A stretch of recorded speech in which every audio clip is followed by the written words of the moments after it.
Okay, welcome everybody to the February regular board meeting, and we'll start with roll call at this time. Mr. Ferguson? Present. Mr. Keller? Here. Ms. Savage? Here. Mr. Smith? Here. Mr. Keck? Here.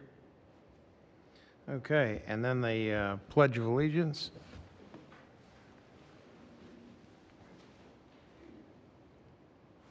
I pledge allegiance to the flag of the United States of America and to the republic for which it stands, one nation under God, indivisible, with liberty and justice for all.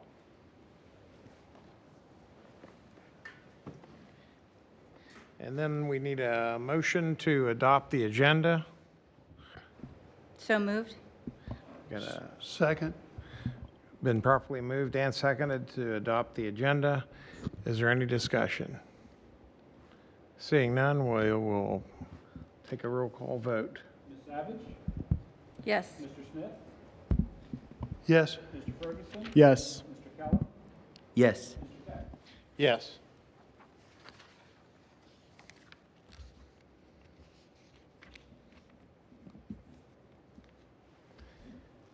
And then at this time, we have a recognition of the FFA. If the board members would like to go in front of the stairs, we'll have the FFA advisor, Sherry Anderson, come up and talk about the accomplishments of FFA this year. Yes.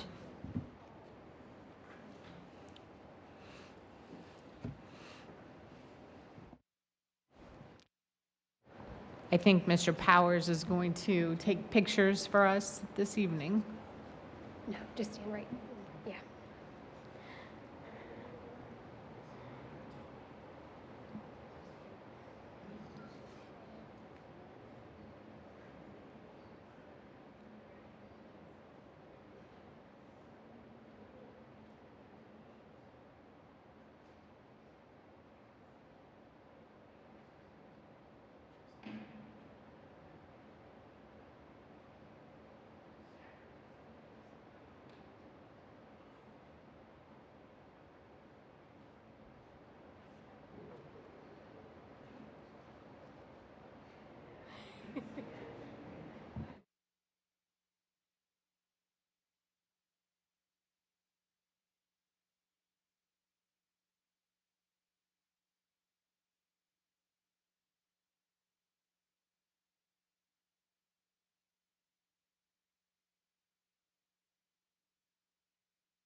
All right, good evening. So we're actually recognizing two different groups or different activities today. And I'm not going to go into a lot of detail because the students are actually going to tell you a lot about the national chapter ranking.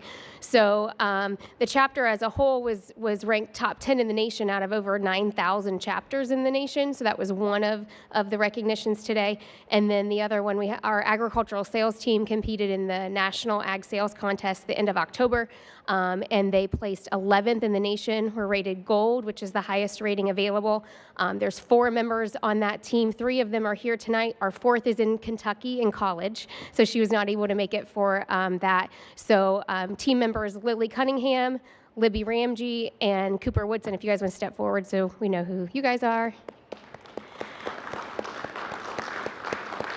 So, and those individually, 2 of the members placed gold and 2 of them were silver, which is absolutely amazing. So they competed by selling seed corn and seed beans. If you know anything about agriculture, that's not an easy topic. And these individuals practice great resiliency because none of them come from a crop producing background. So they were learning from literally the ground up what that looked like. Our sales territory was Arkansas City, Arkansas. So we also had to learn a different climate, a different geography, all of that. And so they were troopers for sure. Megan, who is also on the team, she's a student in Kentucky. She zoomed into our practices for 3 months because she was practicing from college. And so these guys made it work. So very proud of them. So congratulations.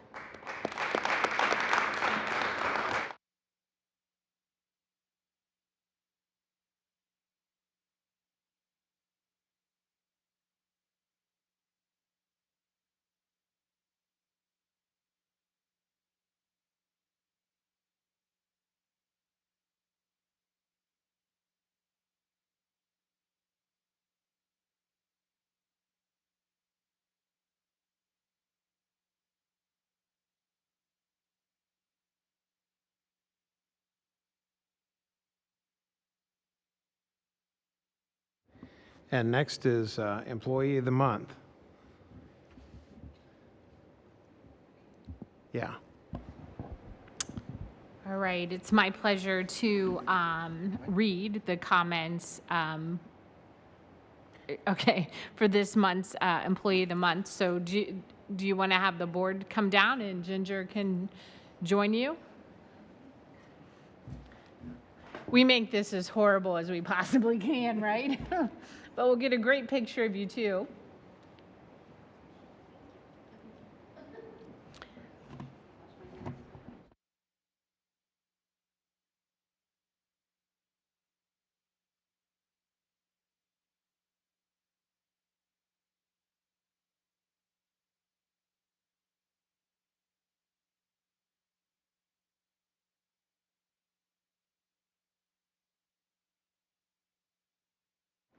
All right, it's my pleasure to read the comments that were made from Ginger for peers to recommend her for this award. Ginger is a friendly face for all students. We enjoy having Ginger here because she helps make one of the most difficult times of the day, lunchtime, go smoothly. And she's 100% there for each and every student. So congratulations, Edgewood Elementary Employee of the Month.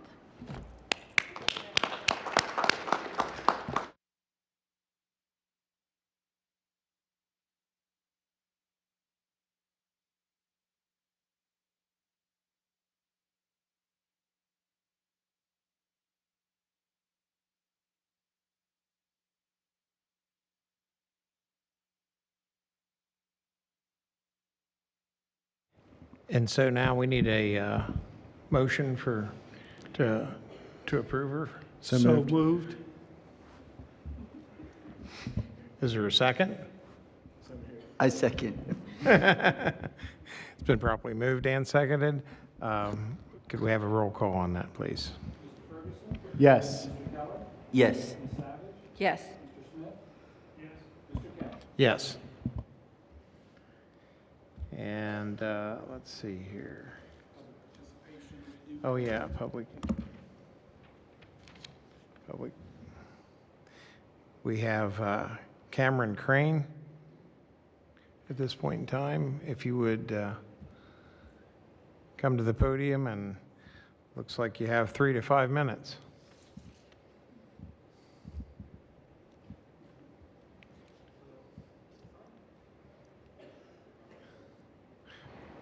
There you go. That works? Yeah. Okay. I wanted to thank you all for your service and for letting me talk today. I actually work for the state in deaf education, so I support schools throughout the state who have deaf and hard of hearing students, so I'm very familiar with the education world. So thank you for giving me the opportunity to speak. Because of work, my family and I have lived in 4 different towns all around Ohio, but we moved to Marysville really because of the schools and the community. It worked really well for my wife and I. I wanted to talk to you about a really intense situation, anti-Semitism, that my children have faced in Marysville. My daughter's an 8th grader at Bunsold, and my son has the privilege of being at the early college high school. They both experienced real harassment around the issue just for being Jewish. My son has had to face slurs. He was recently asked what his numbers were on his arm, as if, all Jews still carry the numbers that were branded into us from the death camps. My daughter really has gotten really the most of it. I mean, she's been called tons of slurs, a dirty Jew, asked why she killed Jesus. She faces Nazi salutes in the halls. She was recently told to go back to Auschwitz. Of course, with the terrible war in Israel, she was told to go back to Israel. Really, this despicable hate shouldn't really be accepted in any school environment, and I certainly don't, as somebody who cares a lot about schools and has been a teacher, I don't want this for any group, any religion. I certainly don't want it as a father for my own children. It's very brutal for us to face this sort of real harassment. And I understand some of this hate comes from families, and these kids are just saying this, but really that level of really racism is just so painful for us. I want to emphasize that my wife and I don't blame the administration at either school. We've met with the middle school administration, and I found Mrs. Koffenberger and the team receptive, wanting to know what they could do. I also know that my daughter's not willing to name a lot of names about this sort of harassment because she doesn't want it to come back on her. And anybody who can think themselves back to real school and middle school especially, those reprisals are real, right? So they were welcome. Just go ahead and say who's saying this to you. But she's faced other bullying in the past, and really she was not up to it. My son did talk to Mrs. Hinderer, and she was very clear that she would make an example out of the student, but my son wanted him to be educated more than actually face some sort of in-school suspension. So with all that in mind, I'm really asking the school board to consider some education for our school community around anti-Semitism and acceptance of other religions and other peoples in our community, so that really every American can feel comfortable and safe in our schools. I also really want to emphasize, I recognize, we're a very small community. There are literally 4 Jewish families that I know of, and I'm really not here to talk about just the anti-Semitism. I just want to make it really clear to you all that we have a lot of different communities entering Marysville. And I understand it's a small village, but really everyone has the right to feel comfortable. And any of you parents, to have your child come home and hear those awful slurs, whether it was a Muslim family, whether it was a Hindu family, a Hispanic family, it's not a welcoming place for my children. And really, go back to Auschwitz, it's such a vile thing to hear, right? That somebody would wish that level of hate. So I do have some asks, because I felt like Bunzel was good enough to ask about that. I would really ask that you meet with Rabbi Kellner. He's a rabbi in Columbus who does work with schools. He's worked with several districts dealing with the sort of rampant anti-Semitism, and he would have some really good ideas. The administration has a Holocaust education seminars that they host for administrators. Possibly a speaker. The head, Mrs. Sugarman, is the head of the Holocaust education for Central Ohio, and she speaks at schools. I already reached out to her. She said she'd be willing to speak at the middle school or high school or both, or having the Anti-Defamation League. I really want to emphasize this isn't about anti-Semitism. It's about that personally for me, but really for you all as custodians of our environment, that really kids feel safe and comfortable in our schools, and that level of hate just is not accepted. And really that's gonna have to be about educating these kids, a middle schooler, a high schooler. That's not, I don't believe they have that hate in their hearts, or they're even necessarily being taught at home, but this is really what we're all facing here, who don't fit into sort of the traditional community. So thank you for your time. Well, I'd just like to say I'm very sorry that you're going through that, and we will look into it. And we will definitely follow up on it. So, Okay. and I'll follow up with you. All right. I appreciate you coming. It's tough to come in here and Yes, I had say to all write it that. down, and really I hope you'll hear it not just for the small Jewish population, but really for all these other populations. Sure. And these kids, right? Yep. Okay. All right. Thank you very much. Okay. What's next? We have some presentation. Marysville FFAs up again.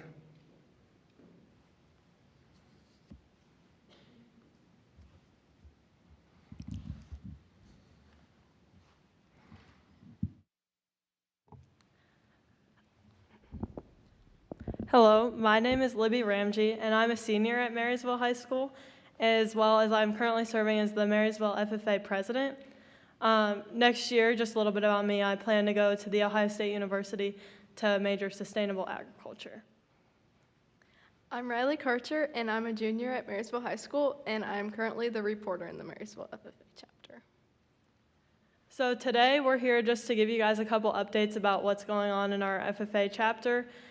Feel free to ask any questions along the way, or if you have any at the end, we'd definitely be willing to answer those. Just for reference, as we start talking, I just wanted to let you guys know that our membership is sitting around 120 members.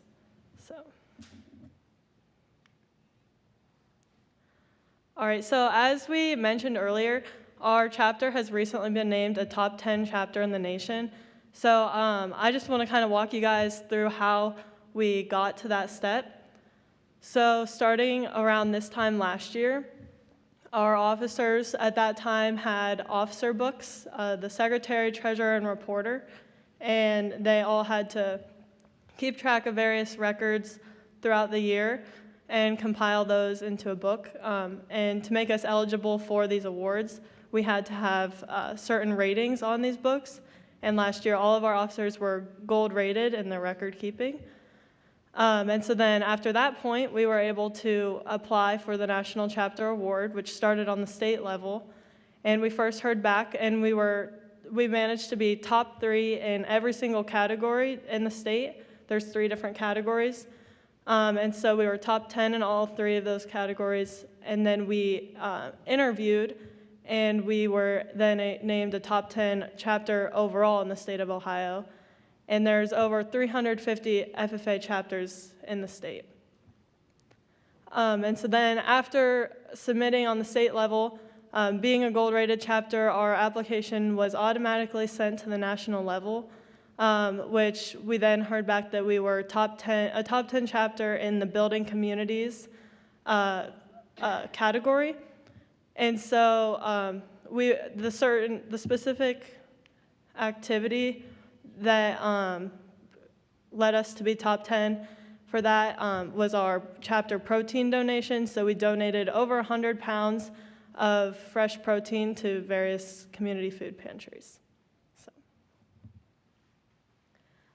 So we are starting to prepare for national chapter this year. All of the officer books are submitted as of right now, and we're starting our application by writing in the application about all the activities we've done and our goals in it. Some of the programs that we've done this year is the first grade market, and that was where we held a mock goods and services where the first graders learned the differences between goods and services and had a few different activities for them to do while they were there. Another one was a Christmas walk where we had a petting zoo and also coloring books and crayons for all of the children that came to our booth. Another one is GPA incentive, and that's for the high schoolers to promote getting good grades. So if you get a 3.0 or higher, and at the end of the quarter, then we have some fun incentives. Like the last one we did was a hash brown bar where everybody gets to make their own hash browns and stuff. So also touching back on CDEs. So I mentioned earlier our ag sales team last year. We were #1 in the state and got to compete nationally. So just you might be wondering what a CDE is, and it stands for a career development event. So it's like a competition that we have in FFA that is focused on other things besides like a sport or something like that, but gives us the chance to be in a competitive setting. So our ag sales team, as mentioned earlier, we were first in the state and competed nationally. And that wasn't the only blue banner we got to take home last year. Our agricultural engineering team was also first in the state last year. So they focused on welding, and they designed a garden bench and they assembled it at the competition. So they were #1 in the state, and there's no national competition for that one, so they went as far as they could. So our 8th grade program is becoming bigger this year. now that we have Miss Gist as our almost full-time ag teacher, almost a third of all 8th graders are enrolled in an ag class, and that's 21 FFA members currently. And they also get to participate in some CDEs like parliamentary procedure. The parliamentary procedure team, they went to districts and placed there. The Ag Career Conversation, Career Quiz Bowl, and Impact of Agriculture all competed in Columbus, and the Career Quiz Bowl placed 4th in the state. So also in FFA, members' success is often recognized through degrees. So there are four main degrees that you can earn in FFA. It starts with your Green Hand FFA degree, and that's when you first start taking ag classes, when you're first enrolled and you set up an SIE project, which could be getting a job, raising an animal, something like that. And then the next step would be your chapter FFA degree, which is just getting a little bit more involved. And then your state FFA degree would be the next step, and that's where you've earned over $2,500 through your SIE projects, and you also have to have 25 community service hours along with other qualifications. And then the American FFA degree, that degree you have to earn over $10,000 through your SIE projects while having over 50 community service hours. So just recognizing, recently we've had our 22 Green Hand FFA degree recipients, and then last spring we had 4 state FFA degree recipients, and then we've also had quite a few people apply for their degrees that will be recognized shortly. We have 6 chapter degree applicants, as well as 3 state degree applicants and 3 American degree applicants. The alumni committees is working to get younger alumni members more active in our organization by building partnerships with the students and really getting to know them more. Some activities that we've done with the community has been Picnic with the Pros, and that's where a whole bunch of community members come and talk to the students over lunch about their jobs and what all they do during them. And also, this is a good internship thing where they can get connected for different internships with the students.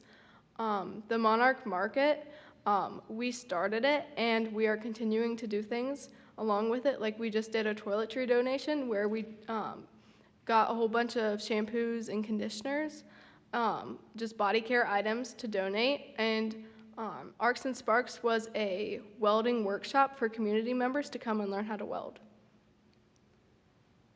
So through our recent involvement, we've been trying to connect with many more younger professionals. So that has been huge.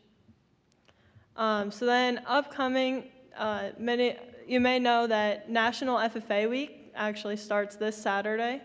So we're going to kick that off by tomorrow. We have an etiquette luncheon where we're going to go eat at Texas Roadhouse while learning how to maintain a professional setting while eating a meal. And then after we eat at Texas Roadhouse, we're headed to Ohio State to get a tour of the campus, of the ag campus, and then we're going to go to the hockey game in celebration. Then another huge activity we've had going on for FFA Week has been our collaboration with our Kroger and the second grade classrooms throughout the district. We purchased books for the second grader classrooms.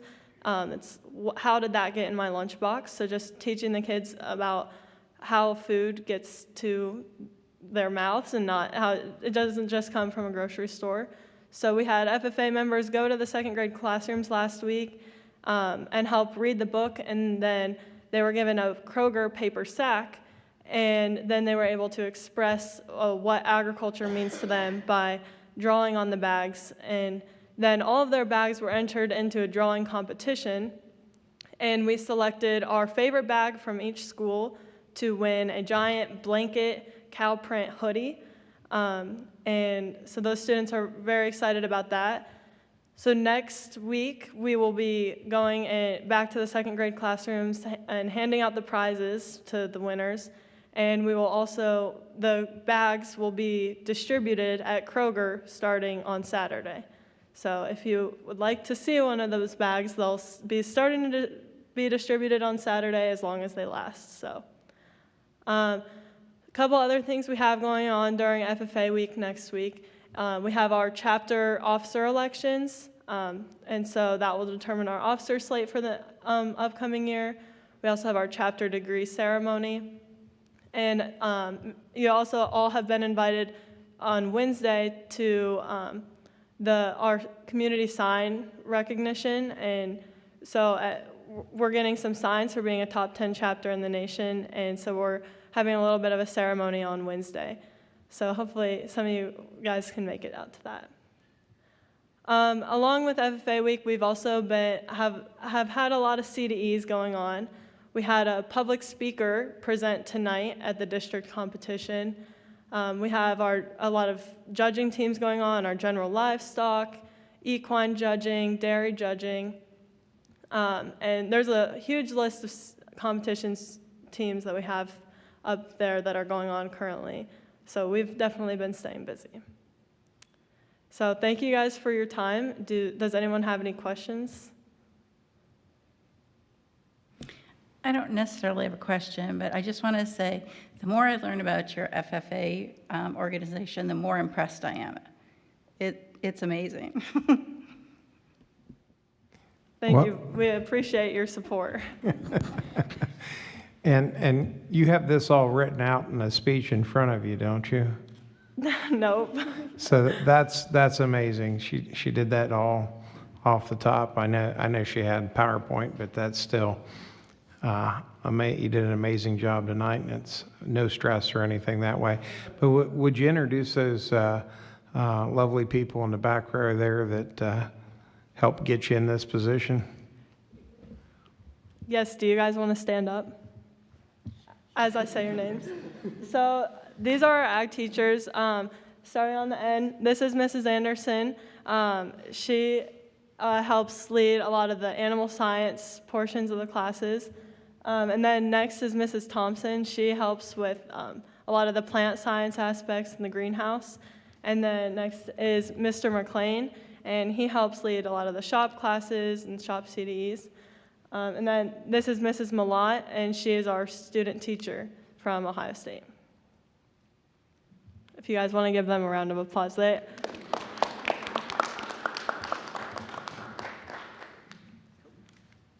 So thank you guys for your time.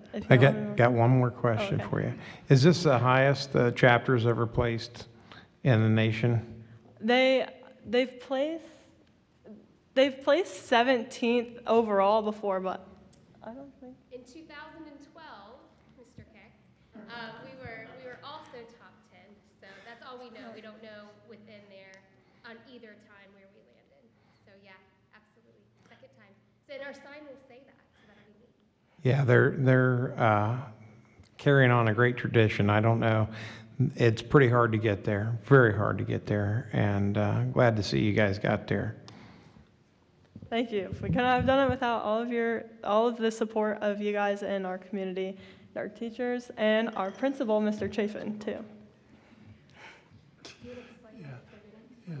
I just want to say congratulations and absolutely incredible job that the teachers and advisors have done in helping you to understand the requirements necessary to achieve this lofty goal. And I know we're so proud of you, and we know the community's proud of you. So congratulations. Thank you. And another token of appreciation for you guys is our little Valentines for you up there. We had our ag department handed out Valentine's grams yesterday, so happy belated Valentine's Day to everyone as well. Just for your background information about the Valentine Grahams there, one of the classes that we offer at the high school is floral design. And so they had a very busy day yesterday, the busiest holiday of all holidays for anybody in the floriculture business. So they got to experience the stress behind managing flower sales and hitting a deadline and doing what your customers have asked, and what do you do when you get it wrong, and how do you repackage and make sure that you send out a quality product. So those are some bud vases that the floral design students created, and they thought it would be nice to share those with you as a result of their learning. So first of all, I used to work in a flower shop all the way through college, right? So I can relate. It is the worst day of the year. But I never really enjoyed Valentine's toys much older, for sure. The other thing I would recommend to the board, if you ever have the opportunity, I had never been in a school district that had FFA before, so it was my first experience as well. But I highly recommend trying to attend the convention just for 1 year even, to take in the, it's an entire culture of excitement and pride, and one of the best examples I can think, bar none, of student leadership and problem-based learning and really attacking a problem with a solution in mind. I highly recommend. I even know where you might fly there or how you might get there, but it is just truly incredible, and our students always represent us so very well.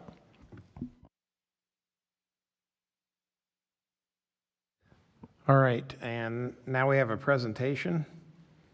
It says from a Director of Continuous Improvement, but it's Mark Gallagher. That would be correct. Sure.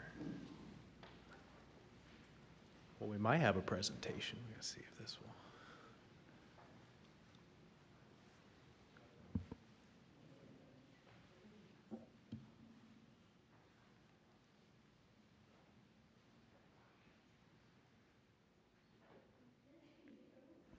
All right, so Senate Bill 288 is new legislation that is on the board policy section later for a first read.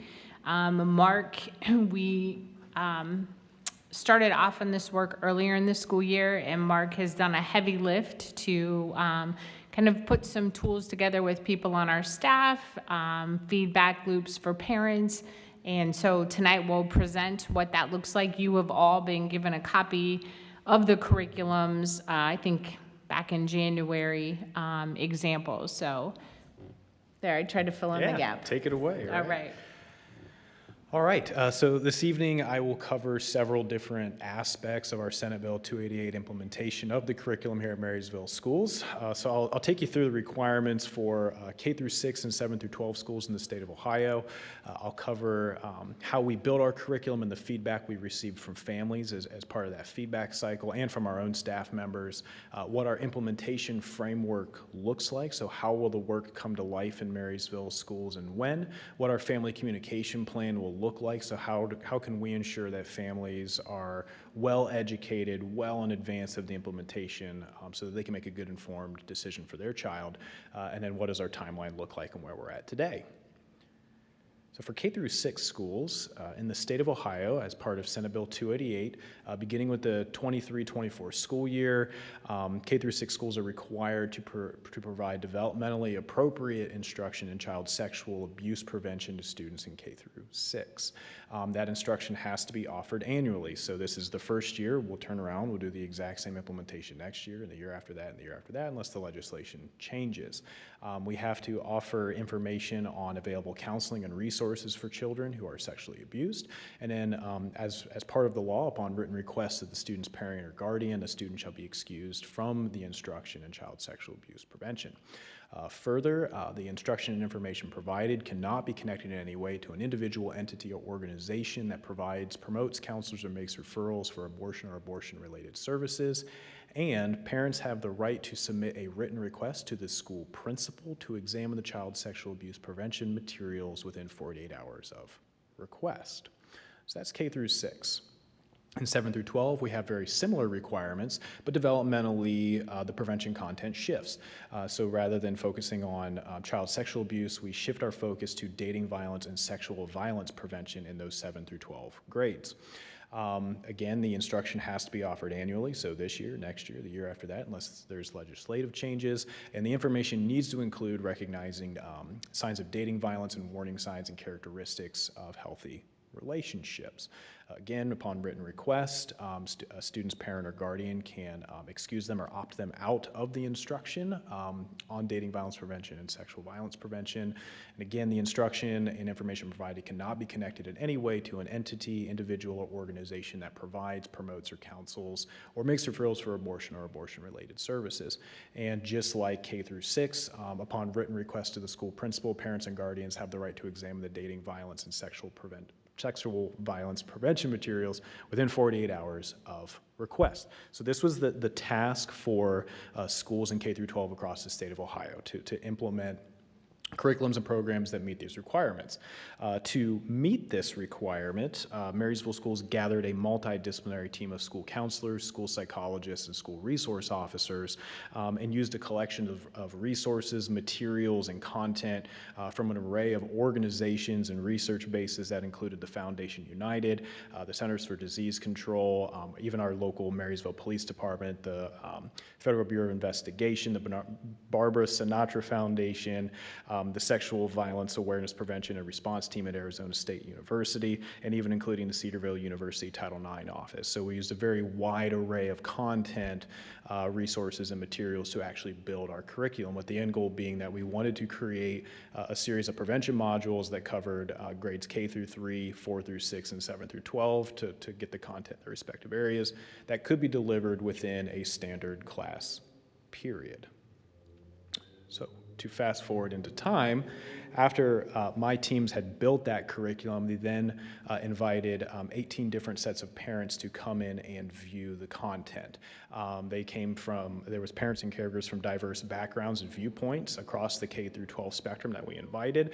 We did have 6 participate, and the feedback was fantastic that we received in terms of quality and things that they liked and things that we could improve upon. They indicated the content was developmentally appropriate and addressed what needed to be addressed from a prevention standpoint, but there was a recommendation to adjust from K3 and 4-6 to a K4 and 5-6 with the content, just given what some of the subject matter was, so we made those changes. There were also recommendations for minor adjustments to specific scenarios and language as it pertains to certain exceptions, resource information, steps to gain assistance, examples of official individuals or vehicles, etc. And we made those changes as well to our curriculum. We also gathered around feedback from our own internal teams and personnel and had similar requests. The last point that I will highlight here as part of our parent caregiver feedback is that our participants appreciated that we were willing to put families at the forefront of delivering the content. So originally our motto was that we would equip families to have the conversation with their own children. And they appreciated that, but they felt that vulnerable youth would not receive the content unless the school offered a role in delivery, which led us into what our final delivery model was going to look like. So we took that feedback and created our implementation framework. And I'll walk you through kind of each phase of this, and then we're going to get into the nitty-gritty with the communication plan here in a minute. But we will be posting all of our prevention modules, our K4, our 5, 6, and our 7 through 12 prevention modules. The exact content that we would use with young people in the classroom as part of the implementation will be posted publicly to the school district website. I'll give you the date on when that's going to happen when we get to the communication part. As that content is posted up, families will have the opportunity to make a declaration. That will be done on their child's Power School account through the forms component, which we use for all of our back-to-school forms, to make that declaration. And as part of that declaration, families are going to have a choice. They will have the opportunity to determine whether they would like their child to receive the content at school, whether they would like to do it with their children at home using our publicly posted content, and then they can also completely opt their children out of the content altogether. If it's elected that a child will receive the content at school, it will be delivered by trained Marysville Schools personnel. That includes school psychologists, school counselors, myself, and our Project Aware grant coordinator. It will happen during a standard class period, and the content, depending upon the grade level, lasts from approximately 30 minutes to 40 minutes. Students that are opted out or receiving the content at home, which we will know as part of the declaration, will be provided an alternative activity in another classroom or location while that instruction is occurring. And I've actually been working with teams already, to start scaling the logistics for the implementations, and we're looking to utilize some of our school resource officers to do community building activities with some of our opted out youth as part, and our home-based model youth as part of that time. If it's elected to receive the content at home, that content is accessed by parents and caregivers to the publicly posted content at the time of their choosing. And they're provided an alternative activity. Those students are in another classroom or location during school implementation. And then finally, if a child is completely opted out, they are just provided an alternative activity in another classroom or location during the school implementation. I do have an asterisk there by received at school. So the default is to receive the content at school. So when parents may, if a parent does not make a declaration, it is going to show as receive at school. If they can choose to make that declaration when they go to fill out their form, but they'll also have the opportunity to choose one of the other options as well. Okay. So what does the communication plan look like? We have 2 district communications, and there will be 2 school communications that will go out prior to implementation. The first district communication will occur on April 8th. On April 8th, we will have all of our content modules posted publicly to the district website. The Senate Bill 288 declaration form will go live within PowerSchool, so families will be able to make that declaration, and they will need to complete that form for each child in their home. And then that will include our first communication on the 8th, indicating and providing the Senate Bill 288 information, the Marysville Schools implementation plan, and the notice of the opportunity to declare by April 22nd of 2024. So that is our deadline for declaration. On the 15th, that will be the second district communication. It'll reiterate the information that we shared in the first communication. So our information, the plan for implementation, the notice of the opportunity to declare by April 22nd. It is possible to receive your first school communication from your child's school as early as the week of April 15th. So individual schools, they will also provide 2 communications on top of the district communications. They will provide one 2 weeks prior to their school implementation and 1 week prior to their school implementation. On the week of April 15th, I will also be communicating with our community partners who intake and receive referrals for dating violence, child sexual abuse, sexual violence, including organizations like the Department of Job and Family Services, the Mental Health and Recovery Board of Union County, the Marysville Division of Police, Union County Sheriff's Office, Board of Developmental Disabilities, et cetera, to let them know when we will be implementing the curriculum in Marysville schools, because there may be a potential for them to receive increased referrals at that time. So it's important that we also educate our community partners. And then 1 week before implementation will be the second school building communication. One item that is added to these school building communications is what families can do if they, let's say, miss the deadline to make a declaration. They'll have the opportunity to call into their child's school front office to make that declaration, and we can handle that on our end after that deadline. So that's not a problem. So where are we at? And I have the timeline for development and where we're going and where we're at right now laid out here. So I'll just kind of start at the beginning. Between October 27th and the 14th, we compiled all of our final prevention content with our development teams. And then on the 29th of November, that's when we took feedback from families. We then spent November 30th through December 19th updating our prevention content with staff and parent and caregiver feedback. And then starting January 11th up through last week, buildings began to operationalize their plans for content delivery, so their dates, how they wanted their rollouts to look, et cetera, et cetera. We are here, February 15th, so this was another stop in our timeline, was to ensure that we presented the implementation plan at this board meeting, and then April 8th through the 22nd, we will have the content posted to the Marysville Schools website. Parents will be informed and make their declaration in Power Schools, so home, school, or opt-out. And then April 15th through May 6th will be our school building communication window. That's when we will get the 2 week prior to and 1 week prior to launch communications. And then, no, there was nothing. I just, yeah, there we go. And then April 29th through May 17th, we will implement the Senate Bill 288 prevention curriculum. So I do have one school starting as early as April 29th, and I have a couple schools that stretch into like that the tail end of that second week of May. So that is our plan. Questions?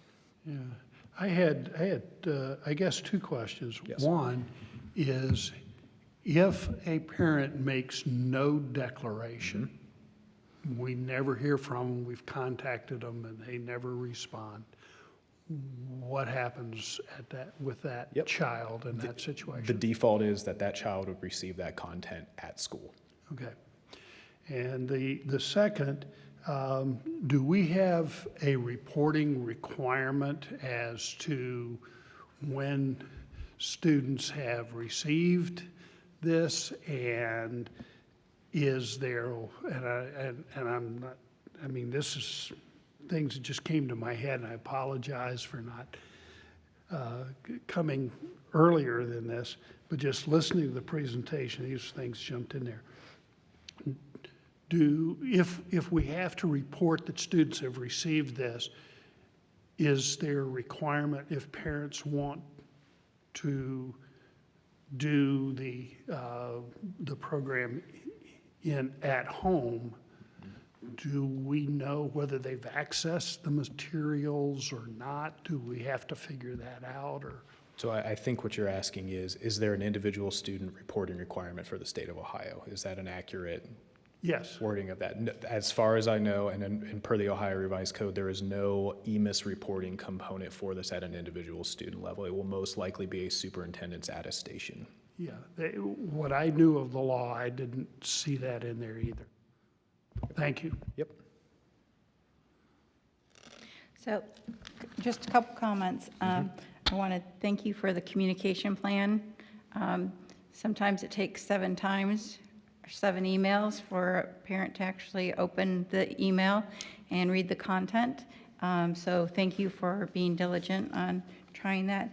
I also want to thank you for the transparency, posting it, the material on the school website. Allows anyone to access the material, and we are completely transparent about this was a Senate bill requirement. This is how we're fulfilling that obligation.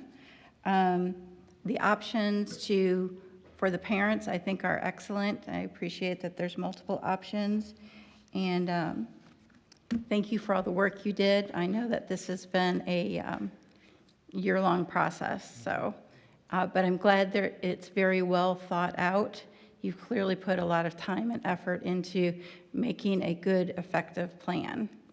So thank you. Thank you. A good team makes that easy. Yeah. Did you have any major pushback, I guess, from parents on this so far? I think I'll just speak candidly from the parent feedback session. I think there was preemptive consternation on what the content would look like, what kind of language we would use, how developmentally appropriate it would be. But after being able to see the content, like I said, the feedback was very, very good. And we are approaching all of this program from a strengths-based approach. So building skills in young people to build awareness. Yeah. Well, thank you very much. I had that same consternation when I read the bill. I was very nervous, but you laid it out very nicely, so appreciate that. Thank you. Nice to see you, and I just wanted to, I was available to, or invited to participate in the feedback, and I saw some of the comments and engaged in the conversation, and I just want to thank you for handling this with care. I've been a part of some advocacy groups before who always pitch this to legislators, oh, we need this type of mandatory training, and then going through this process, I really regret it. Maybe some of that, some of my previous good intention, how do you actually execute it? When I say regret, I don't mean that truly, but it's not that easy, is what I'm trying to say. And you know, something I'm an advocate for is informed consent. For instance, if you just sent out this forms and I saw something about sexual whatever, I may be inclined to just opt out. I don't want any school district doing anything. I'm the parent, I'll handle that. But the way that we're rolling this out, a parent is now informed of what the curriculum is. They can see it as very child appropriate. I like the communication where you're going to be aware of when the training will be presented, because the last thing I want is to be rushing home from daycare, trying to get dinner done, and my son or my daughter says, oh, Dad, you know, X, Y, and Z, and I'm totally blown off, caught off guard from a serious conversation. But now that I'm going to have a heads up, this is coming, I can be prepared as a parent to have those hard or tough conversations. Our support agencies in our community, because we know anytime we have something like this, conversations are going to happen organically with children, and referrals may occur. They may not, but they could possibly occur, and having our community partners notified this is happening is very helpful and well thought out. So I kudos to the team for, you could have just rolled this out in the fall and checked mark, we got this done, and we are offering it. But to go through the process, I think we've gained a lot of trust with some of our families that engaged, and we will continue to build trust with our community. Thank you. Thank you. Okay, and I think we're on to the High Point report, and we do not have one tonight because there's no significant changes. And so we're down to the superintendent's report. Great, thank you. So I want to run down through a couple things. First, enrollment update. Currently, we're sitting at 5,623 students in the district, and that's up 94 students from last February. We did see a pretty dynamic January, February timeframe with enrollments and withdrawals, but still hanging around that 100 student mark. We have I'll talk a little bit about the Transportation Task Force. As you know, we've polled a group of 27 participants together to kind of look at and understand and maybe build their understanding of what goes into routing. Last meeting, they worked on bell schedules and started looking at time. As well, we talked about lots of different options that different communities are using, larger group stops at the high school level, just kind of trying to get some priorities from that group. So they certainly have a heavy lift in front of them, but several of the groups stayed till just about 9 o'clock working on their schedules. So I feel pretty good about the work that's coming out of there. Their next group is February 28th, and those are always up in our community room. Our Let's Talk group, we had our first meeting at the end of January. We had 25 community members attend. Then we've also had 3 smaller groups come together for the same presentation. All of those groups are invited back together next Tuesday night. I'm hoping the community room won't hold us and we'll have to come here. But really the charge after each one of those sessions is go talk to 10 people about what you learned tonight. And there's a QR code on the bottom of the flyer that whoever they have the conversation with can ask more questions, volunteer to have someone come to their home and have kind of a home visit, if you will. And also we ask kind of their demographic to get a feel for, what age group are different questions coming from. So we're really getting some nice traction. Todd and I have had a couple follow-up meetings with individual people who were in the first group. In particular, a senior citizen that is really working hard with her friend group. So this meeting, when we come together, we're really going to look to fine-tune our presentation. So the idea around this meeting is, okay, when you talk to your 10 people, what did you hear? What was positive about the district? And then what kind of things were they still curious about? And how might we create materials or a message, or what data set would answer that question? And then we'll really look to package and fine tune that overall presentation. It's already changed twice probably from feedback from different groups on, hey, this needs to be a little more clear. One piece that we're still struggling with is someone said, can we give an example of kind of like Mr. Smith gave a couple weeks ago? Well, I pulled out, where do my taxes go?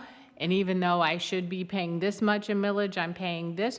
Well, that's not really easy to do on one slide. So we're still kind of working on that, a visual that that would be easy to talk about, right? That you could sit down with your neighbor and explain. So we're kind of working on that, and we may assign that task to a couple people in our group. But I feel really positive about the energy that's coming out of that as well.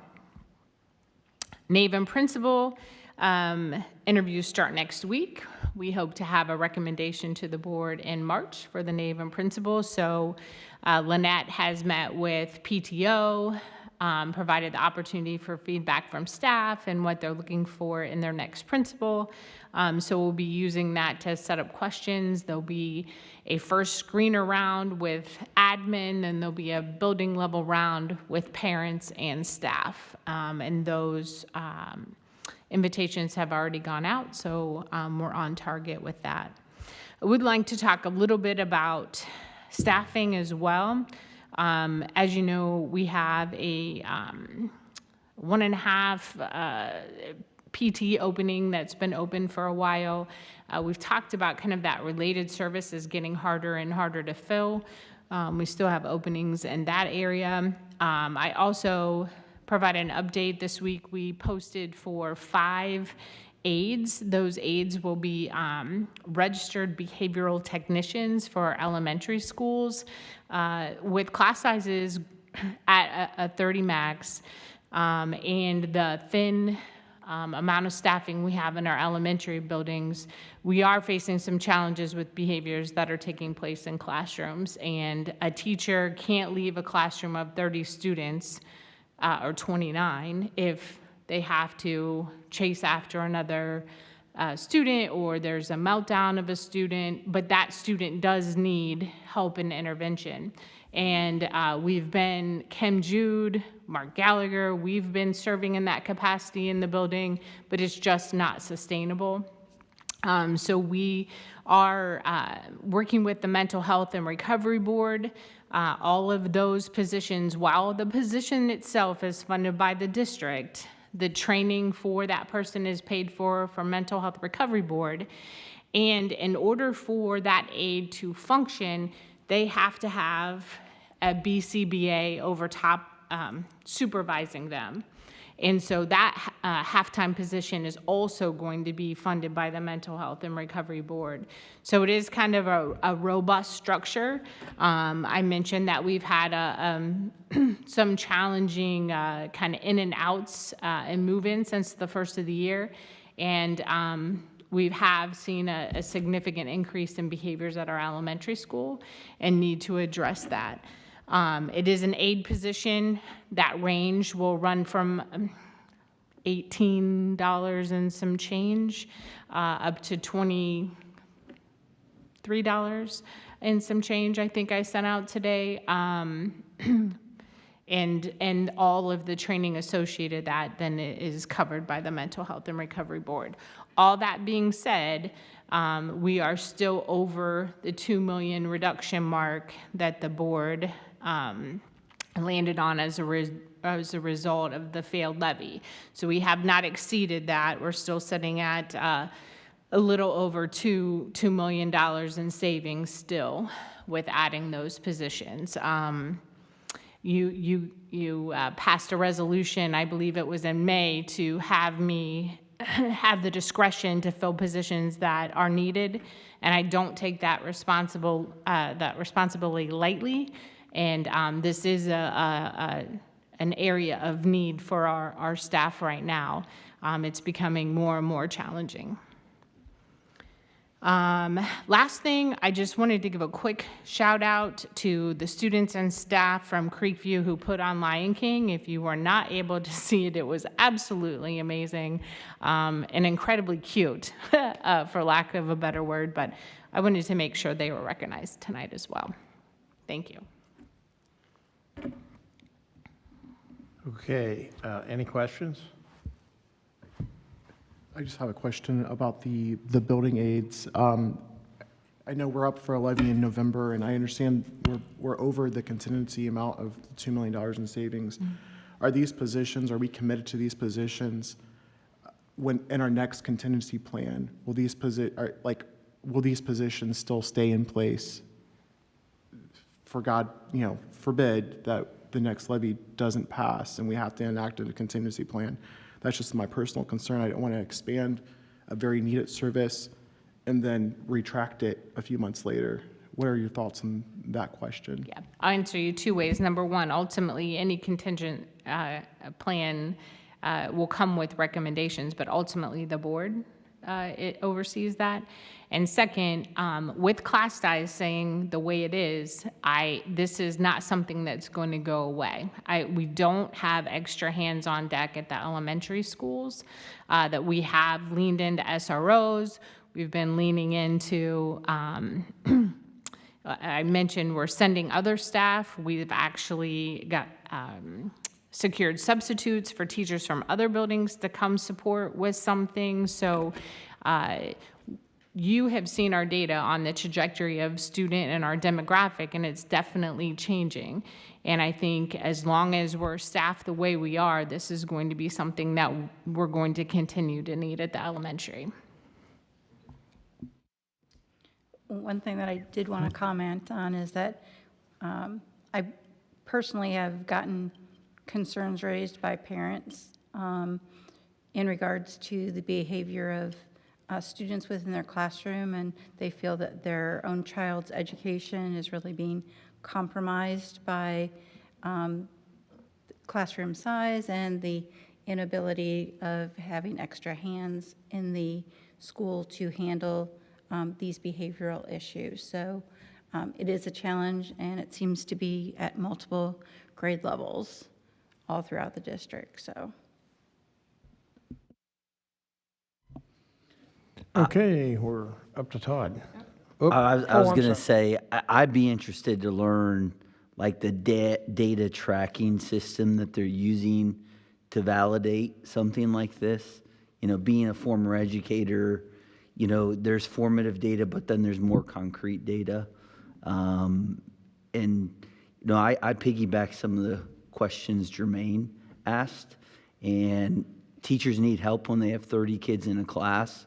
But I ask myself, is this the best way to help them? You are putting your neck on the line, Diane, and saying that it is right now. But I know our teachers need help. And if you're supporting that, I am too. But I have questions about, what's long-term, what's the best bang for our buck, the best way to help our kids and our teachers. And one of those mechanisms is getting class size down. But I would also make the argument, I think it was 960 students that we have currently on an academic or a behavioral intervention plan. That's new in Marysville. And we are seeing more incidents, and we do track those. And we track them by minutes, so I can share those with you. But what we know, and as you know as a former educator, when we want to, I'll make two comments. First of all, sometimes high need behavior students, when we work through and we collect the data in the MTS process, we do go to other facilities. All of those facilities are full that we typically go to. So this is just not a Marysville issue when it comes to behavior. I said 2 ways, didn't I? Then also we know evidence-based practice, best practice with de-escalation doesn't always have to happen in another facility, but we don't have the manpower to hold a space or a sensory room in some of our buildings. There's not a person available to supervise those spaces. We just don't have the extra staff. So this person would be in charge of implementing for those types of behaviors, de-escalating, students who are runners, if you will. We do not currently have the staff to manage those behavior concerns. This might be difficult for you to answer now, but I'm optimistic. We're passing the levy in November. You know, we're getting more teachers, lowering the class size. Are these positions staying? Do you think they're needed? Maybe it's an ongoing staffing evaluation. You know, I don't know if you've thought that far, but I'm kind of going there with it too. Because like I said, I'm optimistic with the passage of a levy and getting class sizes down. Yes, I am optimistic as well, but I will also tell you this is something we've been looking at. We've added a BCBA ourselves this year in a school site that's duly enrolled. We've been looking to add more. So I do think that we're going to continue to have some significant behavioral needs, and we're seeing that trend continue. Hopefully, you know, we can continue to do those evidence-based practices where kids aren't removed from the setting. As you know, in K-3 space, first of all, I don't fundamentally believe students should be suspended, but there's also some very strict guidelines on what you can do as well on behalf of the building, right? There's only so many strategies, but even like a little timeout, right? On some of those strategies, which we know are highly effective, or removing triggers, or all those antecedent type behaviors, that's where really the challenge is. And certainly if 3 or 4 students have significant behaviors in the same building, that's kind of where we're getting in a bottleneck, I would say, for lack of a better word. That makes sense, thank you. And I also want to applaud you on the partnership with the Mental Health and Recovery Board for those positions, because to have that supervisor or someone evaluating them, continually develop them, that sounds great for those positions. Well, I was very clear with the team. We cannot take 5 individuals, throw them in the building, and think anything's going to be better. We need a structure to that, and that's what's been taking some time to get all those kind of pieces aligned so that we can go in and collect behavior change data, those types of things. Behavior management is one of the most challenging things to do for a teacher because, you know, you can sit down with the BCBA, you can develop a plan, but it's very adult dependent to be, it's kind of like home, right? If you give your kid too much leniency, right, they push those boundaries. Well, it's very dependent on the staff member or an adult to manage that plan, right? And do the reinforcement or correction. And sometimes what happens when you're at capacity, right, that plan goes by the wayside.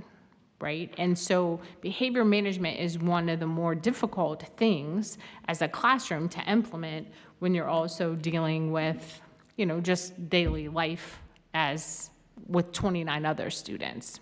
So that's why the focus and alignment and direction that we're headed. Yeah, I just wanted to make 2 comments. One was that a couple of years ago, there was a state law that was passed that dealt with this subject and put some limitations, additional requirements on administration in terms of dealing with behavioral issues in school. And it was done for all the right reasons, the new law. And Matt brought this up, I mentioned it, but I want to make sure it's crystal clear that our levy ask, this is the heart of that levy ask. We're going to be asking for money for salaries and benefits so that we can hire people and pay people. And keep working and keep doing the things that we need to do.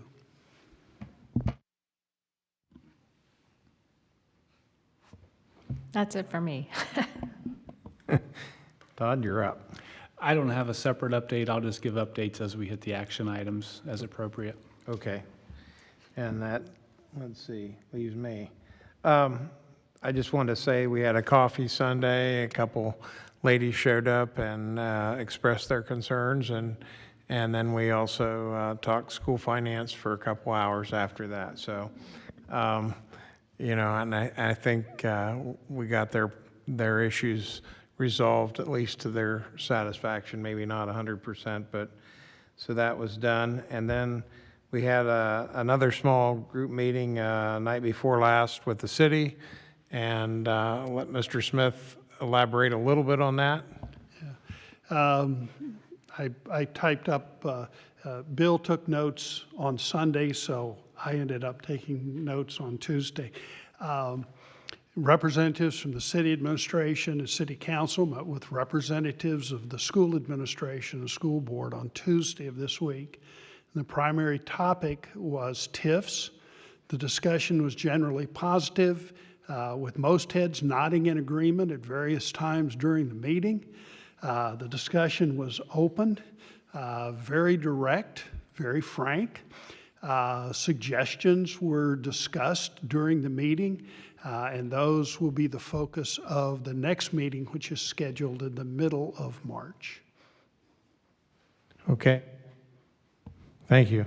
And then I wanted to say something. We had a work session just prior to this meeting, try to combine our meetings into one night instead of scattered out as much as possible.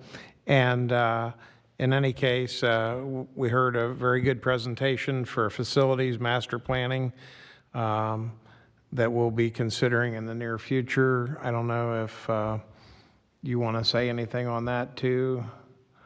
I think the focus really is kind of that idea of a master plan, right? That and a more data-driven dashboard. We have Jeff Wargo, and Jeff is a gem, but Jeff most likely won't be here forever, even though we want him to be. And so, doing that comprehensive overview of our current facilities, as well as talking about projections and I think that the dashboard concept kind of speaks for itself when you looking at data, where students are coming from, those types of things. So look forward to that. And the community involvement, please, of course, in that process. Okay, and we're on to a student achievement report. I'll try and be as brief as possible, but I gathered something from OSBA that was sent out on student attendance. Basically, there's a 37% rise in chronic absenteeism after COVID, and it's affecting 13.6 million of our students nationwide. That prompted me to inquire from Diane what our pre-COVID attendance rates were in 2017. 18 and 2018-19, they were the same at 94.9%. Last year in 22-23, they were 93.5%. And then this year so far, as of February 1st, it was 91.68. I will say, being a former school administrator, attendance rates do drop some in the middle of the year because people are sick more often. And less than 1% of our kids have truancy intervention plans. So I would say that what OSBA sent out doesn't appear to be holding true in Marysville.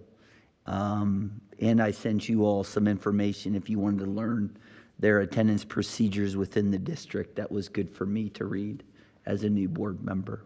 So thanks for that information too, Diane. And I found this very applicable with the new House bill development, if you will, where they're considering paying students to attend school. I won't share any opinions on that now. Thank you very much. It's always good to hear good news. All right. Jermaine, you have a legislative report. Thank you, Mr. President. Legislative report did send out right before our meeting, like 2 minutes before, so you have it. I will go quickly through it.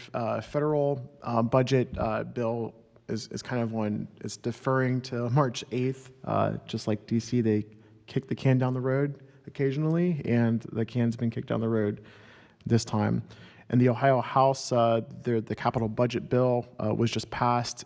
It was kind of a rushed process, but in our favor, $600 million was allocated to the Ohio Facilities Construction Commission for use for school building improvements. However, let's wait. The Senate still has to look at it, and I'm sure there's going to be differences, and they're going to pick this up after the primary election. The House and Ways Means Committee are continuing to have hearings on House Bill 344. This is the bill that will eliminate the replacement property tax levy and modify the Board of Revisions process. There's some positives to this, as in, like, for example, the LLC loophole. When you have a property that's in an LLC, you sell the LLC, and then there's no change of conveyance, like the conveyance fee is not paid. The auditor does not know the sales price for that. So that's included. That's a good thing. But overall, OSBA is in opposition of this bill because obviously replacement levies is a way for districts and our partners like the library and other public entities to go and to the voters and ask for those funds. Also, the bill was amended, so they've had several hearings, and then there was an amendment. So the House is seriously taking a look at this. I think that's an indicator the House is seriously taking a look at maybe pushing this through. It's amended to include a property tax freeze for certain owner-occupied homes. Looking at the requirements, if you're 65 with an annual income of $50K or less and a home value of less than $500K, you could possibly qualify for that freeze. So good intentions in some regards, but we're not supportive of it for the elimination of the replacement property tax levy. Earlier this week, the House Bill 408 was introduced. It's to help to build upon the public schools to provide meals to any student who requests one, and also the communication piece. If students shouldn't be receiving notice that they have lunch debt unless they ask, that communication goes straight to the parents. It was just introduced, it's not assigned to a committee. Over the Ohio Senate, I'm sorry, the Senate Bill 168 is known as the Education Deregulation Bill, which we'll see how much deregulation's in that, but it is in the House Education Committee. OSBA is in conversations with the Chairman Byrd.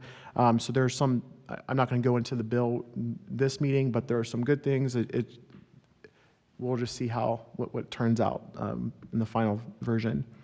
I will go highlight the Joint Committee on Property Tax Review and Reform. They've met 3 times this calendar year. Their mission is to explore Ohio property tax system and the raising property values.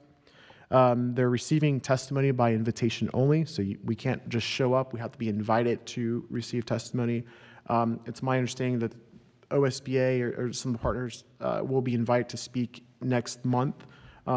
They have a deadline of December 31st, 2024 to submit recommendations to the General Assembly, which may be considered for the next biannual budget bill.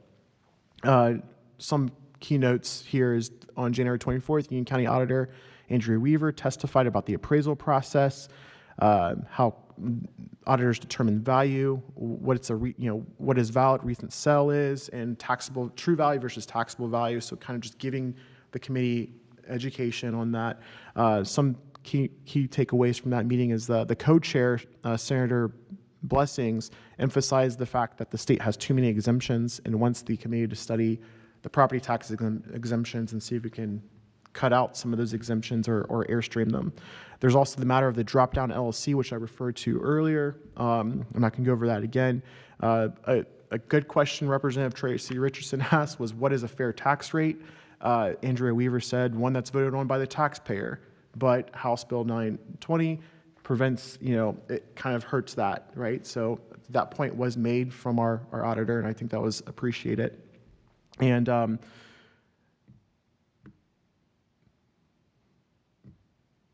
I'm not going to share any more, but there's another fact that maybe a note of interest from the February 7th meeting that you just have awareness on. So that concludes my legislative report.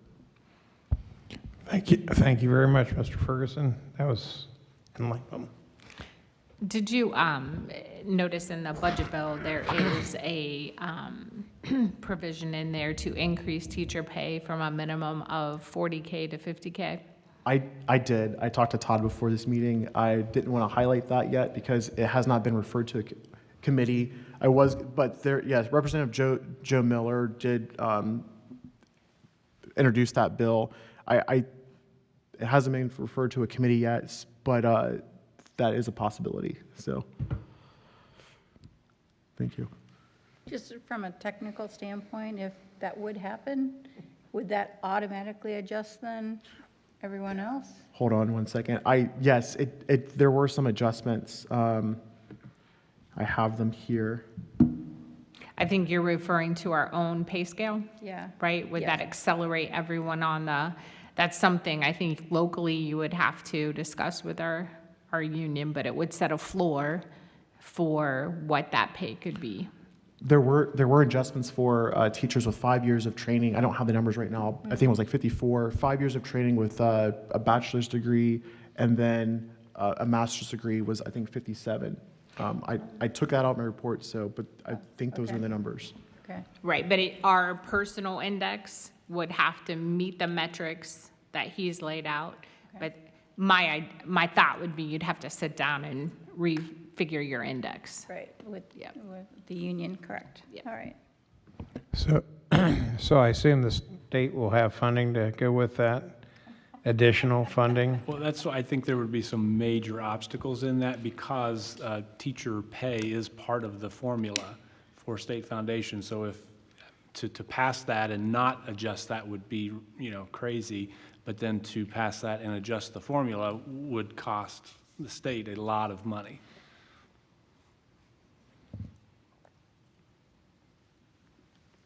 Okay, thank you. Any other questions, comments? Do we have a drug report? I don't have a Safety drug report, but I have safety and wellness report. Yeah, okay, And yeah. if I take long tonight, there's been meetings where I've given 30 seconds or less, so please charge it to those meetings right now. So I want to talk about February is Love the Bus Month, and so that's what I'm going to focus on, and there's a good reason. In August 2023, Governor DeWine created the Ohio School Bus Safety Work Group in response to a school crash that occurred in Clark County that resulted in a fatality of an 11-year-old student and injured several students. The work group aim was to identify methods to make school buses safer, and in January 31st of this year, they released the report and made 17 recommendations to be considered by school districts, the Ohio General Assembly, Ohio Department of Education and Workforce, Department of Transportation, Highway Patrol, and Public Safety, Ohio Department of Public Safety. Some key findings that I want to share is that school buses are found to be the safest method of transportation for students. The Ohio State Patrol shows that school buses are involved with less than 1% of all crashes in the state. About 44% of public school students ride a bus. 44% of public students ride their personal parent's vehicle or a personal vehicle. And we have about 17,000 school bus drivers on the road daily. Next issue, it's been popular in the news, seatbelts. There's a lot of data that's peer-reviewed research, simulated bus crashes that supports the position that seatbelts have an added benefit, an added safety benefit for riders. However, the work group also realized that it's very cost prohibitive, and there's other tools in the toolbox for crash avoidance technologies, and the needs of different routes vary. So, our district, we have very rural routes, we have in the city, suburban routes. Columbus has different types of routes. And so they want local districts, this is kind of good, right? They want local districts to make their own choices to determine what's best for them. However, the report does say the state should increase funding opportunities for local districts to offset cost to equip their buses with those safety tech. If they want seatbelts, there needs to be some kind of funding to help with offsetting those costs. Approved bus safety features, they do include an external school bus cameras that allow license plates of drivers who run bus stop signs to be captured. I know there's some question. We've met with Representative Bill Seitz, right? I can't. Yeah. There's a debate about the validity of that. How do you know which driver is in the car? But this information is very helpful for law enforcement to be able to try to help enforce the laws that are in the books already. Again, we have 17,000 school bus drivers driving about 13,000 buses on the road daily. Out of over 1,100 drivers that were surveyed, 62% feel unsupported by school administrators in areas like dealing with challenging student behaviors and also being held to high standards but receiving relatively low pay. That's just the survey results. I'm not saying that's our district, that's just what those bus drivers reported. Also, the governor would like the Ohio General Assembly to enhance penalties for drivers not complying with school bus safety laws. Example is there's the maximum penalty of $500 fine and a year suspension license, but there's certain districts that were found the penalties that they're levying were under $100 per person who ran a school bus stop sign, which is insane because that's very dangerous, and you want to. But there's municipalities that are not enforcing those laws to the maximum. So the governor would like the General Assembly to kind of enhance those penalties so we can try to get more teeth on that.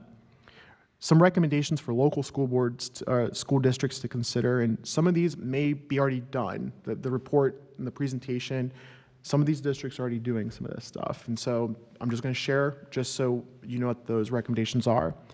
To identify, share, and encourage bus drivers and mechanics, they did emphasize mechanics need training as well, to participate in professional training development opportunities. So currently, drivers need to take 4 hours of in-service training annually, 9 hours of the recertification every 6 years, but there is a need and a response from the bus drivers. They want advanced bus driver training to cover topics like CPR, first aid, crisis intervention, defensive driving, parent interaction strategies. Parent interaction strategies was surprising to me because it's like almost number one on their list. So as parents, we need to do better. That's just my PSA. 2, develop policies to ensure that there are wellness programs that are supported and catered for bus drivers. So I know we have like a wellness program, but they're wanting to, where's the wellness program for bus drivers and their rhythm of life, specifically for them? Conduct safety audits of routes and bus stops to reduce safety risk. Engage school bus drivers in critical incident planning and include them in realistic scenario-based critical incident exercises. Adopt policies that require a thorough evaluation of contracted commercial bus services. So if a club is taking a contractor bus that's not a school bus, making sure that we know what that evaluation system is for that contractor service. And also, districts should incorporate orientation for students and parents to meet their bus driver, tour the bus, and learn about school bus safety at the start of the year. And so if you want to review the entire report, I have included that in that link. Just a reminder for local drivers in the community, if you see amber lights on a bus, you're required to slow down because the bus is going to come to a stop. If you see the lights flashing and the extended stop arm, that means the bus is stopping, and you need to have a complete stop at least 10 feet from the rear or the front of the bus, and you have to remain stopped until those lights are off, the arm's not back into its proper place, and the bus begins to move. If you violate this, it can result into a $500 fine and suspension of driver's license for up to a year. So I want to express my deepest gratitude to our bus drivers, our mechanics, and our support staff who help safely transport our precious loved ones on our best days and worst. And I want to encourage our community members to show our drivers love and treat our buses on the road with the utmost respect. That concludes my report. Thank you. Any questions? A lot of work, Jermaine. Thanks. All right. We need a motion to approve our draft minutes at this point. So moved. I second. Been properly moved and seconded that we approve the draft minutes. Any discussion? None. Todd, would you give us a roll call on that? Mr. Smith? Yes. Mr. Keller? Yes. Mr. Ferguson? Yes. Ms. Savage? Yes. Mr. Keck? Yes. And then we're down to action items. Let's see here.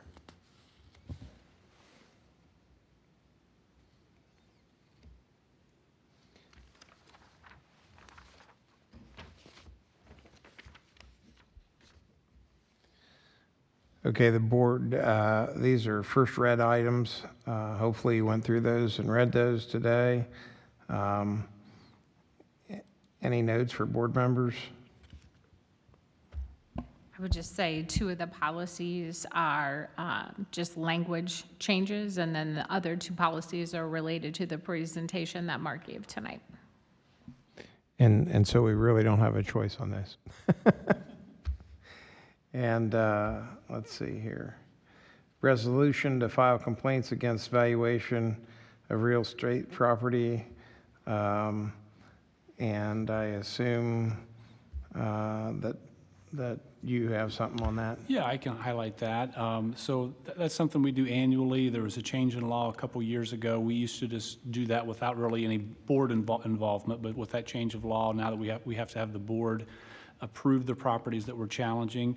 The properties that we're looking at here are commercial properties, and it's properties where they have been sold, and the sale value is $500,000 and 10% higher than what the current assessed value is. So you can see there the potential tax dollars at stake is a little over $500,000. Okay. And so we need a motion to approve that resolution? We Or didn't not? do a resolution for the policies yet, did we? Huh? Was it first? Oh, thank you, sorry. Yeah, the first read, we don't have to do that? Is that right? Correct, I'm sorry. Okay. I All right. No problem. So we're on to the resolution to approve. Motion to approve resolution to file complaints against the evaluation of real property for tax year 2023. So moved. Is there a second? Second. Been properly moved and seconded, and ready for a roll call. Mr. Smith? Well, I'd like to point out, Todd mentioned that there was a change in the law, and that when a sale, the difference between the sale price and the appraised price are more than $500,000. In all of these, the difference is at least $1 million, and in some cases as much as $12 million. So these are not small amounts of difference between the appraised value and the sale price, with the sale price being much higher than what the auditor's appraised price is. The other thing I want to point out is all of these are commercial properties and none of these are residential.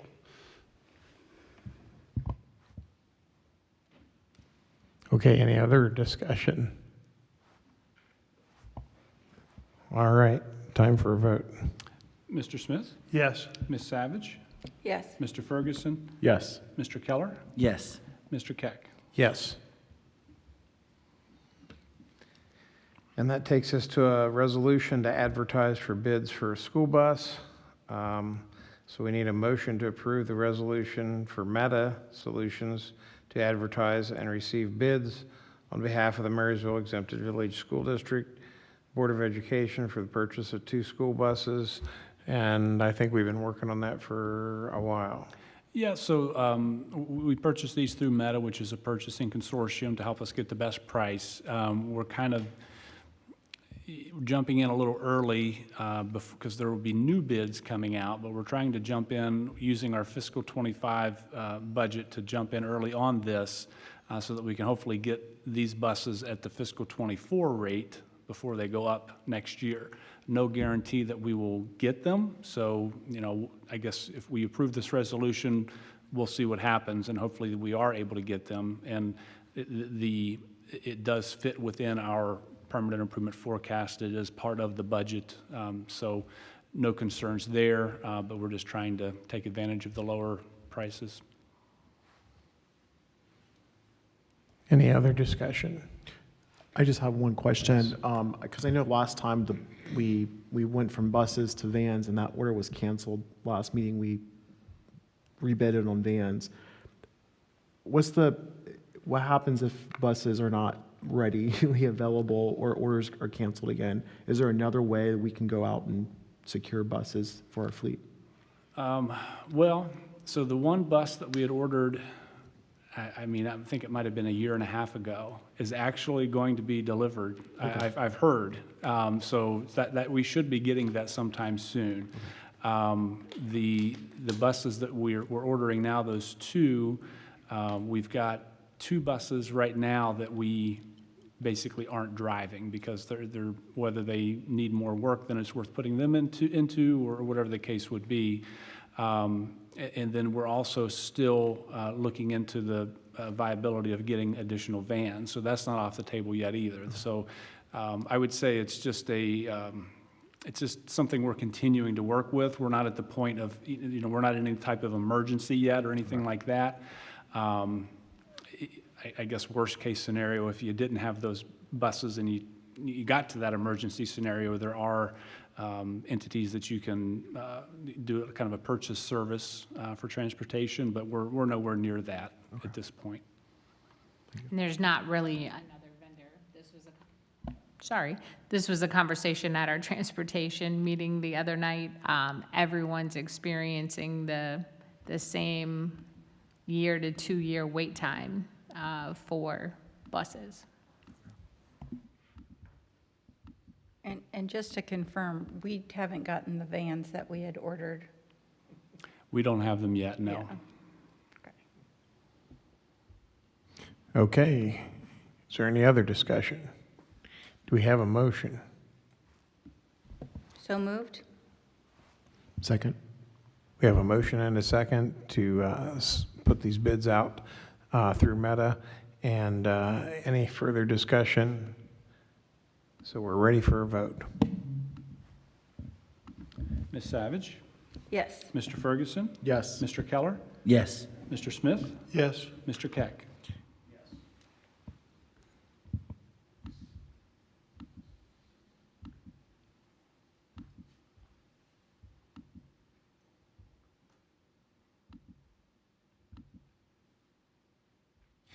And then you have some stuff for us, Mr. Johnson?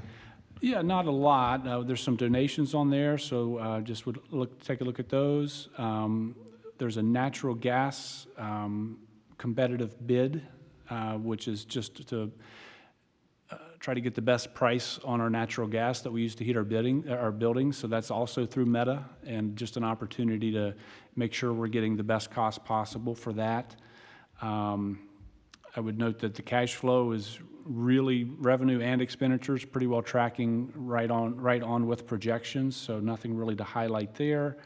And then I would note appropriations, a lot of changes, a lot of increases there. Most of them are due to federal grants, so some changes there. The one I would point out, we get the big one there with IDAB and Title I. Those are just adjustments from ODE. The one I would highlight is that Fund 499, that's that $11,400, that's a grant that our special ed department applied for and received, which will help with professional development within our special education department. That's all. So, I'm just curious, as the adjusted ODE allocations, where does that adjustment come from? So the biggest chunk is going, so for example, the big ones are IDAB and Title I. So the one for Title I, why that number is there is that's actually, within Title I, there's multiple Title I grants. So what this increase mostly is for, we're actually the fiscal agent for the Central Ohio Youth Center. Okay, so their Title I money comes through us as the fiscal agent. So they didn't spend all of that money last year. That then gets to be carried over to the next year. Same thing for IDAB, that's our special ed grant. There were funds that weren't spent last year, that gets to be carried over. That's partly by design, because as salaries go up, insurances go up, those things, we don't want to spend every dime each year, because then when we get to the following year and that happens, then we're going to be hitting the general fund with those monies. Thank you. Mm-hmm. Okay, I need a motion to approve all CFO action items.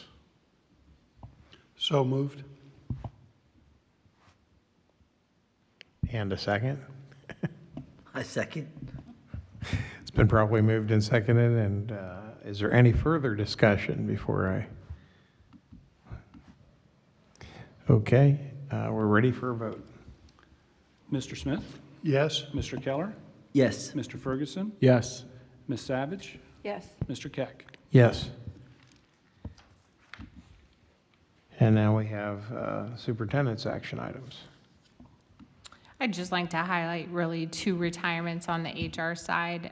Jerry Martineau, who's been a bus driver with the school district for 26 years, so is going to retire, so wish him well. I think he may even sub for us, so I'm not really sure that's retirement, but, and then Joe Cements, I mean, that one just breaks my heart. So certainly the pleasant, reassuring face of Joe in that office has definitely been amazing.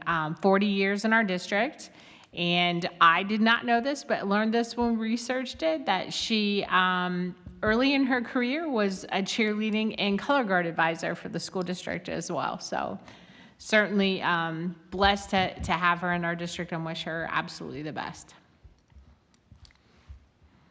Do we have to accept her No, retirement? really, Because, I could tell her rejected if you'd like. that would be nice. She was actually here when I came as a student teacher, so that tells you something.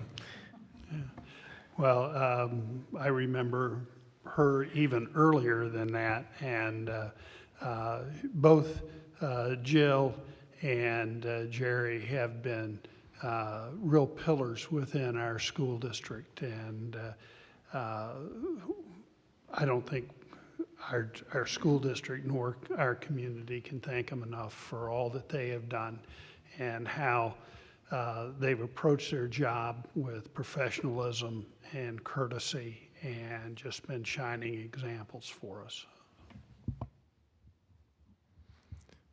Okay, we need a motion to approve the superintendent's action items. So moved? And a second. Second. Been properly moved and seconded. Any discussion on this other than we don't want to accept the resignations? Can't stop them. Don't blame them, but going to miss them. Ready for a vote? Ms. Savage? Yes. Mr. Smith? Yes. Mr. Ferguson? Yes. Mr. Keller? Yes. Mr. Keck? Yes.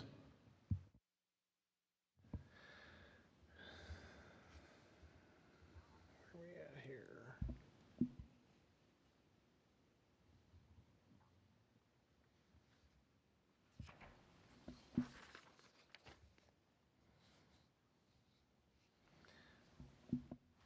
Okay, we need a motion to accept the volunteers for 23-24 school year to be included in the action items of the superintendent.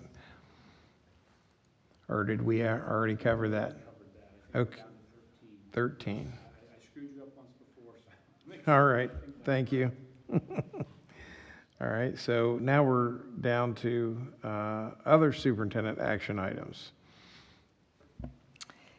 Honestly, you have a long list of field or overnight trips, and I always like to point out that remember those are all paid by booster groups or by the individual families that our budget, our operating dollars don't pay towards those trips, and also some early grads. Okay, need a motion to approve all those? So moved. Second. Been properly moved and seconded. Any questions on these? I'd like to point out, the months-old trip to Washington and Gettysburg is something I know kids in middle school look forward to. And I always think that the DECA program that we have in our district does an absolutely amazing job. And one of the highlights is for them to go to the convention and be part of that. So field trips just add to all the programs and the student experiences. Very, very worthwhile. The one thing I would say is it also is a great recruiting tool for these clubs and organizations. Kids look forward to getting to go on these trips, and not as much today as it was, but certainly it's out there. Families don't always get to take some of these trips, and this affords a way for a student to be able to travel when the whole family can't travel. So I think it's a great thing for our kids. Anyway, did we get a motion on that? Yes. Yes, we have a motion and a second, so we're ready to vote. Mr. Smith? Yes. Ms. Savage? Yes. Mr. Ferguson? Yes. Mr. Keller? Yes. Mr. Keck? Yes. And now we're down to my favorite part, comments. So we'll start down there on the end with Dick. Couple of celebrations. Edgewood had a multicultural or travel around the world event, and our student population is becoming more diverse, and I think it's important for our students to be able to understand the culture background that the students sitting next to them in the classroom have. So I was really excited about that. Northwood, they had students from the early college high school come and teach their second grade classes. And I think that shows some of the collaborativeness between our buildings. It also shows opportunities for our high school students to kind of pay forward to younger students in our district and give our younger students some great role models to try to aspire to. I would point out we recognized the FFA tonight and their accomplishments.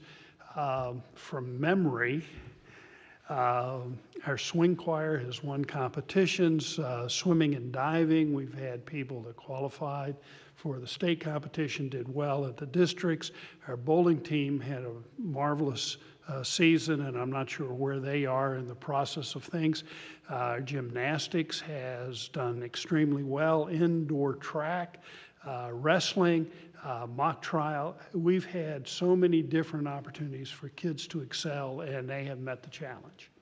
So that's all, sir. With the conferences tomorrow, I know for a lot of teachers, I hope that all staff take some time on Monday, recoup and relax. Thank you, presidents, for the day off.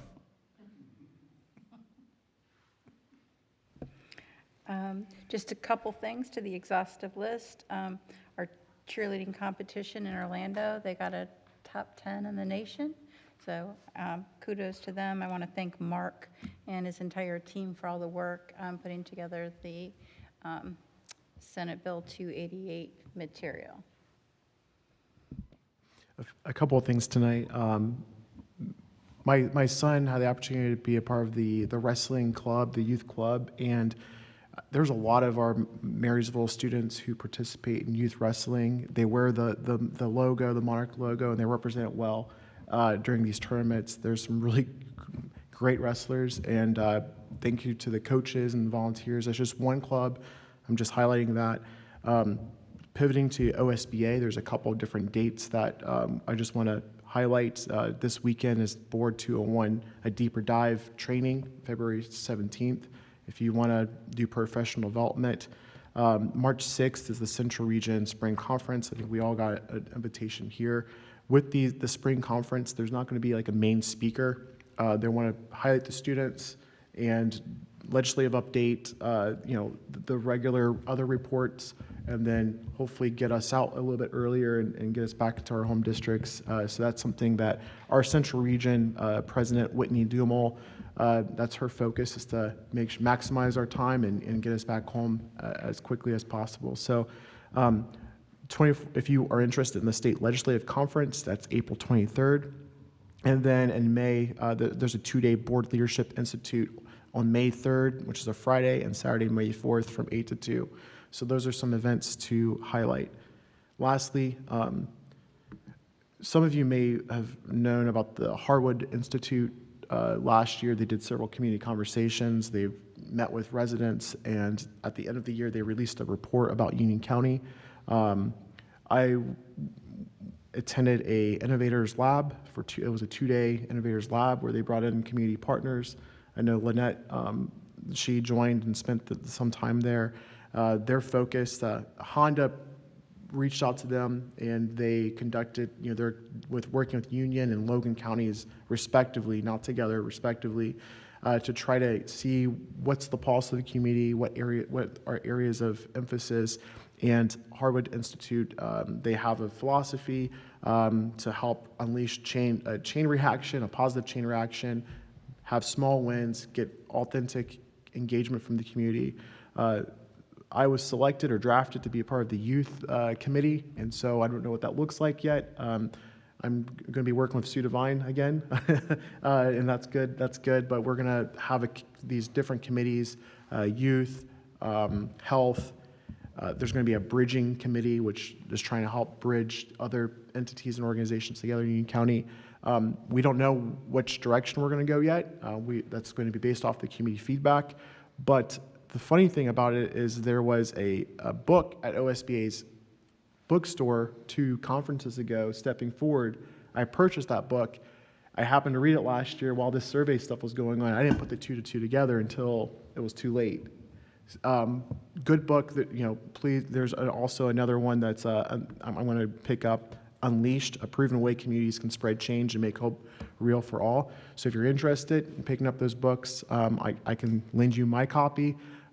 But looking forward to the type of work that some members of our community are going to do, hopefully to benefit our children and our communities. That's all I have to share. I don't have very much, but I will say the other night I went to the welding program. I skipped the first 2 classes, so I wasn't up on all the techniques, and I may have failed the final, but it was a good program, and it was taught by our students. And if you were listening tonight, you heard Dick talk about other classes where they're teaching other younger students, and I think that is starting to become a norm around here. I hope it is anyway. And I'm going to quote my father, maybe hopefully correctly, and he always said, if you can teach it, you probably know the subject matter. No guarantees, but if you can't teach it, you don't know the subject matter. And I think that's he was trying to instill to me that I didn't know it quite yet. But I do think if we get these kids out teaching, it makes all the difference, and it gives them some self-worth. And I know those welding kids did an awesome job. I didn't hear anything that they taught that was wrong, and I'm pretty super critical in that area. So they knew their stuff. And then my second item, I guess I've lost it. So we're done. I need a motion to adjourn.